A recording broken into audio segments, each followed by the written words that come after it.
अपने पेरेंट्स की डेथ के बाद रूबी और उसका ब्रदर अपने पड़ोसी के घर रहने के लिए चले जाते हैं, लेकिन उस पड़ोसी का इन बच्चों को लेकर एक अलग ही प्लान होता है। तो दोस्तों आज मैं एक्सप्लेन करने वाला हूँ 2001 में रिलीज हुई फिल्म द ग्लास हाउस को।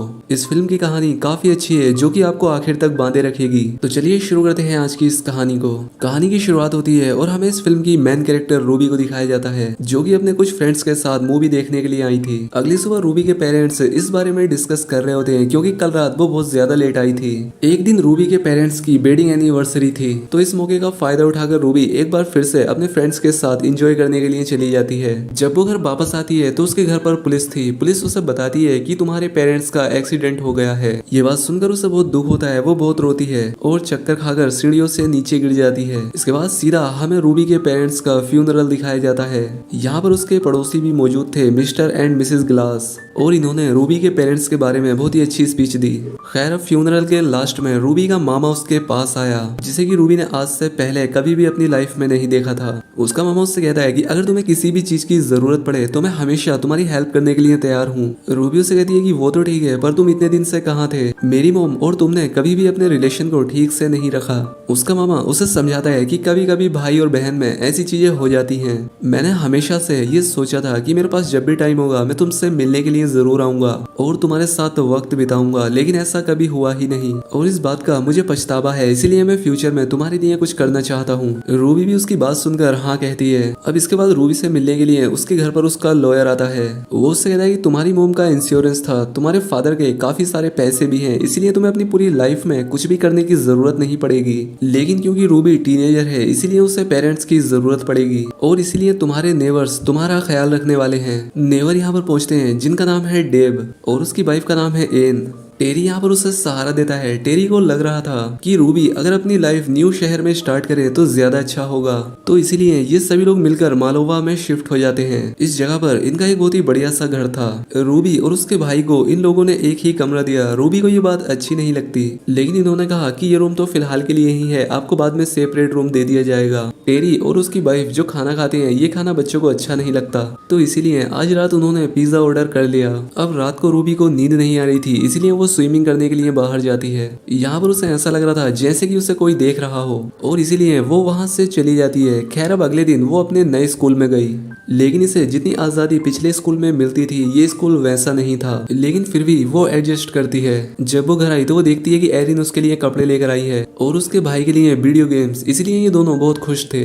रात में रूबी स्कूल कितना घटिया है इस बारे में अपने फ्रेंड से बात कर रही थी। ये बात एरिन सुन लेती है और काफी गुस्सा हो जाती है। वो उससे कहती है कि तुम्हें यहाँ पर फ्रेंड्स बनाने हैं तो तुम्हें अपना व्यवहार चेंज करना पड़ेगा। रूबी को ये बात अच्छी नहीं लगती कि एरिन उसका फोन कॉल सुन रही थी। रात में उसे अपने पेरेंट्स के एक्सीडेंट होने के सपने आते हैं। अब एक रात के 3 बजे वो स्विमिंग कर रही होती है, तभी टेरी उसके पास आ जाता है। वो यहाँ पर उसे काफी गलत नजरों से देख रहा था। टेरी उसे यहाँ पर इस तरह से रात में स्विमिंग करने के लिए मना करता है। अब अगले दिन रूबी के स्कूल में ड्राइविंग का क्लास था, जिसमें बताया जा रहा था कि एक्सीडेंट कैसे होते हैं। इस बात से रूबी डिस्टर्ब हो जाती है। अब उसका रात में खाना खाते हुए मन नहीं लगता, इसीलिए वो वहां से उठकर चली जाती है। एरिन उसके पास आती है। वो उससे कहती है कि क्या तुम्हें कोई प्रॉब्लम है? वो कहती है कि हाँ, शायद मैं बीमार लग रही हूँ। इसके बाद एरिन अपने रूम में जाती है और बहुत सारी दवाइयों में से कुछ मेडिसिन लाकर उसे दे देती है। रूबी सोचती है कि आखिर इतनी सारी दवाइयों का ये करती क्या है। अब एक रात रूबी को फिर से नींद नहीं आ रही थी। वो जाग जाती है तो वो पाती है कि टेरी और उसकी वाइफ आपस में झगड़ रहे हैं और यहाँ पर टेरी भी रूबी को नीचे देख लेता है। अगले दिन रूबी ने इस न्यू स्कूल में कुछ फ्रेंड बनाने की कोशिश की,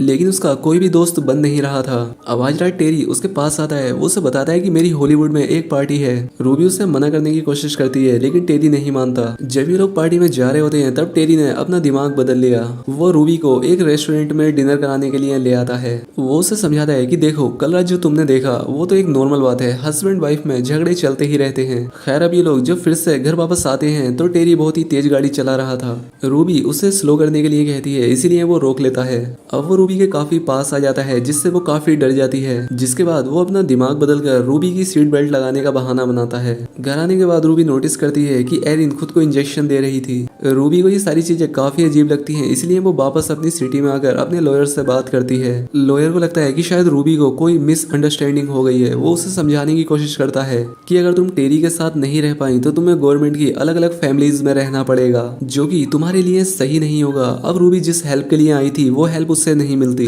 लेकिन फिर भी लॉयर उसके लिए कुछ करने वाला था। रूबी के चले जाने के बाद लॉयर टेरी को फोन करके सब कुछ बताता है। घर आने पर टेरी और एरिन उससे बात करते हैं। एरिन उससे कहती है कि मुझे डायबिटीज की बीमारी है और कल जो मैं इंजेक्शन ले रही थी वो मैं उसी की दवाई ले रही थी।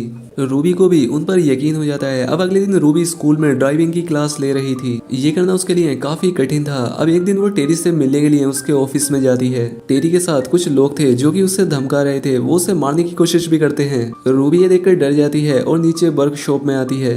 यहाँ पर उसने नोटिस किया कि ये तो उसके पेरेंट्स की कार है और इस कार को तो उस एक्सीडेंट में बर्बाद हो जाना चाहिए था। खैर अब घर जाते वक्त टेरी रूबी को समझाता है कि मैं बिजनेस करता हूँ और बिजनेस में ऐसी चीजें अक्सर होती रहती हैं, इस बात से तुम डरना मत। अब रात में रूबी ने अपने पेरेंट्स की डेथ की न्यूज निकाली।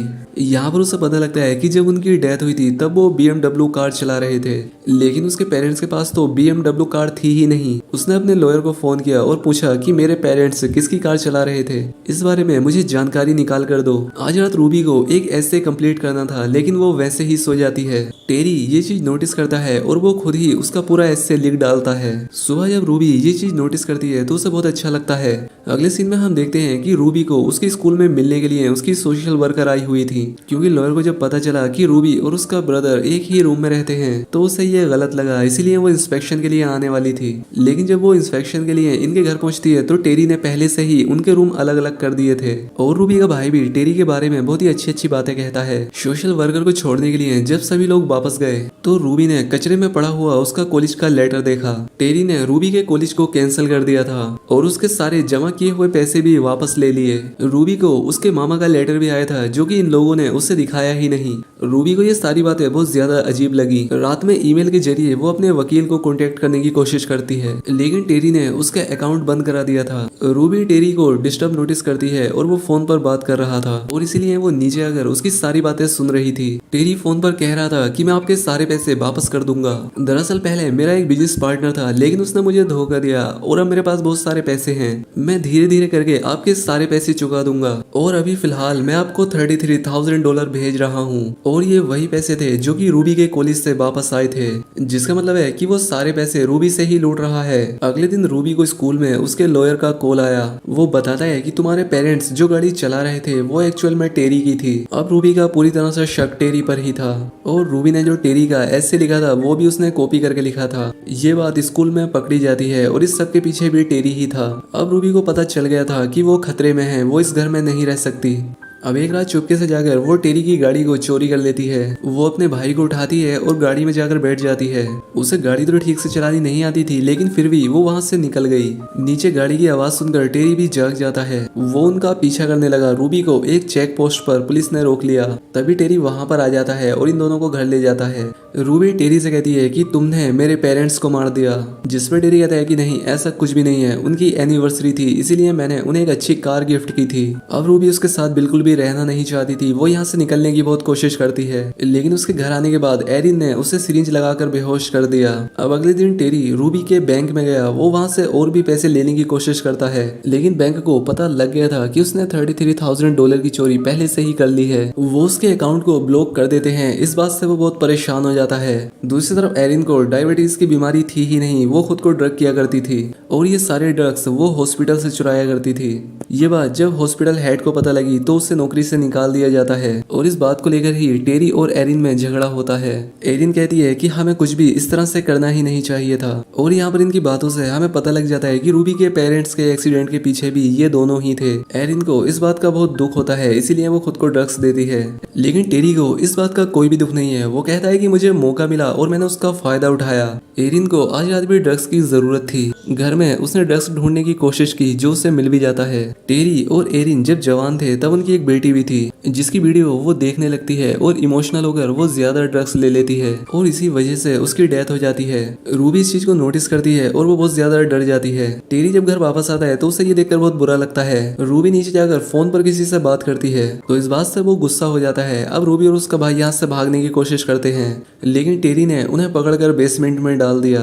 अब इन लोगों ने बेसमेंट से निकलने की कोशिश की। दरअसल यहाँ पर एक वेंट था। टेरी घर से बाहर जाने वाला था लेकिन वो अपना दिमाग बदल लेता है और घर पर ही आकर ड्रिंक करके सो जाता है। अब किसी तरह से ये दोनों घर से बाहर आ गए और टेरी की चाबी लेकर ये दोनों यहाँ से भागने वाले थे। तभी इनका लॉयर यहाँ पर आ जाता है। वो उससे कहता है कि तुमने सब कुछ बर्बाद कर दिया है और बैंक ने भी तुम्हें ब्लॉक कर दिया है। मुझे लगता है कि तुम कुछ तो गड़बड़ जरूर कर रहे हो। अब ये दोनों यहाँ पर बात ही कर रहे थे कि तभी टेरी से पैसे वसूलने के लिए गैंगस्टर यहाँ पर पहुंच जाते हैं। दरअसल रूबी ने उन्हें कॉल कर दिया था, उसने उन्हें बताया था कि टेरी यहाँ से भागने वाला है, जल्दी से यहाँ पर पहुंच जाओ। अब वो टेरी को मारने लगते हैं, लेकिन टेरी कहता है कि ये लॉयर मेरा बिजनेस पार्टनर है और इसी ने सारे पैसे चुराए हुए थे। लॉयर इस बात से डर जाता है और कहता है कि इस बात से मेरा कोई लेना देना नहीं है। लॉयर यहाँ से बचकर जा नहीं पाया। इसके बाद वो गैंगस्टर टेरी को लेकर यहाँ से जाने लगते हैं और रूबी ने ऑलरेडी उसकी गाड़ी के ब्रेक्स निकाल दिए थे। अब इनकी गाड़ी कंट्रोल के बाहर हो जाती है और इनका एक्सीडेंट हो जाता है। अब इसके बाद रूबी और उसका भाई सड़क से होकर जा रहे थे तो पुलिस उनकी हेल्प करती है। आगे जाकर पुलिस ने देखा कि यहाँ पर एक्सीडेंट हुआ है। वो नीचे देखने की कोशिश करता है, लेकिन टेरी अभी भी जिंदा था और वो उस पुलिस ऑफिसर को ही मार डालता है। पुलिस की गन लेकर वो ऊपर आ जाता है, वो रूबी को भी मारने वाला था। रूबी डर जाती है, वो जल्दी से ड्राइविंग सीट पर आ जाती है और वो अपनी गाड़ी से टेरी को कुचल देती है। अब आखिरी सीन में हम देखते हैं कि रूबी और उसके भाई के साथ उसका मामा था और अब यही इनका ख्याल रखने वाला है। और इसी सीन के साथ ये मूवी यहाँ पर खत्म हो जाती है। तो